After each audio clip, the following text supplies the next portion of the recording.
and I specialise in digestive health for busy women.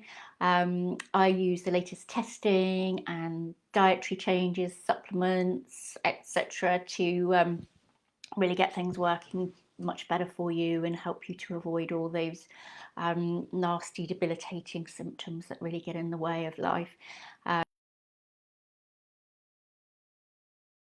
A bit of a sticky area. It can be a bit problematic sometimes.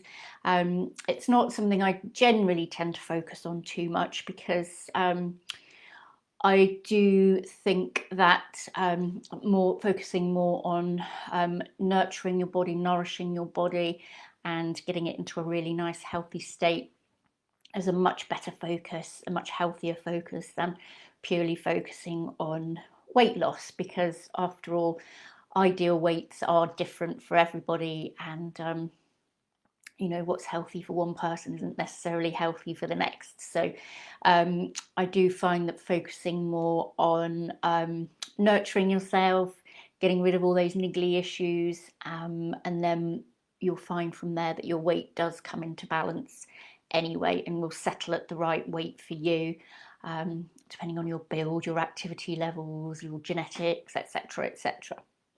Okay, so once you get to that point, once you get to the stage where you know, you have gotten rid of all these issues and things, which I'll come to in a second, it will just kind of balance naturally, and not only that, but it will stay there as well. It's not going to be torturous. You know what foods will work for you, and that's just where things will stay. Okay, so first of all then, if you're having difficulty losing weight, if you're trying to lose weight, there are a few areas you want to kind of delve into just to make sure these aren't preventing things happening for you. So first of all, you want to check that your thyroid isn't an issue, because this can be a big problem. If you're trying to lose weight, or you're feeling overtired, or you've got other niggly symptoms, that can be worth looking into, because this will definitely prevent you losing weight if it is a problem. The next one you want to look at is whether you've got anything like leaky gut or any inflammation going on. Sometimes autoimmune diseases, stuff like that, will prevent you from losing weight, so worth checking to see if you've got anything like that going on. Hormonal problems such as menopause can cause a few imbalances to happen, which might be worth looking into. It can be a lot trickier to lose weight at this time for a multitude of reasons. So maybe having a hormone test can be helpful then if you're going through that stage of life and starting to hang on to a bit of extra weight. There are one or two avenues to explore. Ditto if you've got problems with stress or your adrenals. This can be you know, really hindering your attempts to lose weight too.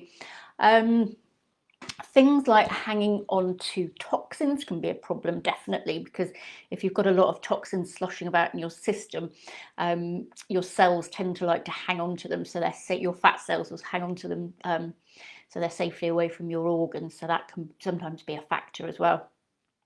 Ditto things like candida. I've got a whole webinar about sugar and candida and everything if you're interested in that. I'll post a link in the comments, but candida will make you crave sugar like crazy, so that can be a real problem with weight loss. So to get on top of the candida would be the best first step, definitely. Okay, so once you've ironed out any of those issues that you might have going on, there's a few rules that you will need to follow in order to get that weight under control. So what you need to do firstly is avoid any kind of highly processed foods. So highly processed foods are designed firstly to last for a very long time. They're designed to taste really good, so they can get quite addictive. They're full of salt, sugar. They're designed normally to have a very long shelf life, so they don't generally tend to be very healthy for you. So if you can avoid processed foods as far as you can, you know, just keep them for emergencies or whatever, that will probably, you know, that will really help you. The second thing you need to do is avoid refined grains, so white flour, white pasta, white bread, all those things. As soon as you've chewed them and swallowed them, they're instantly sugar in your system, so it will act the same way as sugar. So basically, I think we tend to think that fat's the big culprit with weight gain. It's not fat at all. It's not fatty food. Obviously, it is if you eat tons of it, but the main culprit is definitely sugar, because when you eat sugar, it sends your insulin sky high. And it's when your insulin goes high that it's going to start, telling your body to hang on to fat, which is not what we want. You need to avoid your blood sugar going up too high and then plunging again. So we need to keep it on a nice even keel to stop that weight gain. Okay, the next thing you might want to consider is, are you very sensitive to gluten? Because if you are sensitive to gluten, this can be a real problem for you. So you want to probably rule that one out. And avoid things like vegetable oils, because they can be very inflammatory, and often, inflammatory conditions can be what's potentially causing you to hang on to weight.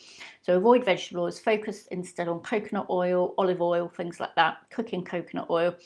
And that will be very helpful for a multitude of reasons, not just to lose weight. Okay, so what should you eat then? So the main thing you need to focus on for weight loss is definitely making sure you've got plenty of protein on board. So you want protein for every meal and snack. Protein being things like lean meats, eggs, lentils, nuts, seeds, chia seeds, all that kind of thing. They're all healthy sources of protein, and you need to be piling them high, because it's going to keep you feeling nice and full. It's going to stop your blood sugars spiking and dropping too excessively, which, as I say, is the main cause for gaining weight. Additionally, you need to be eating as many different coloured fruits and vegetables as you possibly can. So if you look at that over the course of a week, not just during, over the course of a day, but I think it's something like 30 different kinds. 30 different kinds of plant foods we need to be aiming for each week, which sounds a lot, but if you start totting it up, it actually is it's doable. You want as many different colours in there as you can as well, not only for the nutrients, but also because those are directly feeding your gut bacteria, and your gut bacteria love this diversity, and your gut bacteria also are going to help you stabilise your weight among the whole host of other things that they do for you as well. Okay, so the next one you want to focus on is getting plenty of fibre. So you need soluble and insoluble fibre. So you find both of those in things like apples and nuts, yes, but mainly oats, fruits, vegetables, etc. So make sure you've got a nice range of those going on to really make you feel full, get all those toxins out of your system, and a whole host of other vital jobs that fibre performs for you as well. Okay, so really what you're doing then is, instead of focusing on taking foods out and avoiding foods, avoiding eating too much, what you're doing is focusing on getting as many nutrient dense foods in as possible, and really nurturing yourself. Don't be tempted to avoid high fat foods. Healthy high fat foods, that is, so oily fish, avocados, nuts, seeds, chia seeds, pumpkin seeds, coconut oil. Those are all really, healthy high fat foods that you can focus on. Green tea is a good one for weight loss. Green tea is shown over and over again to help with that side of things. So when you've got all those other things in place, then looking at green tea will be won't certainly do you any harm.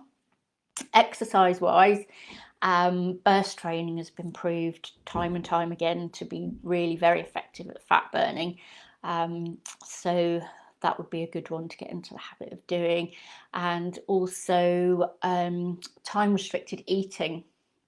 A lot of people get really good benefits from time restricted eating. So say just have like an 8-hour window a day that you focus on getting all your food in, and then that gives your digestive system a nice chance to give itself a good clear out, and do all those jobs it can't do while you're eating or constantly snacking or anything like that. Okay, so I hope that helps you. That's quite a few pointers there, but if I can help you with anything else, then do get in touch, book yourself into my diary for a free call. I'll put a link in the comments so you can book yourself in, and I shall see you next time. Bye.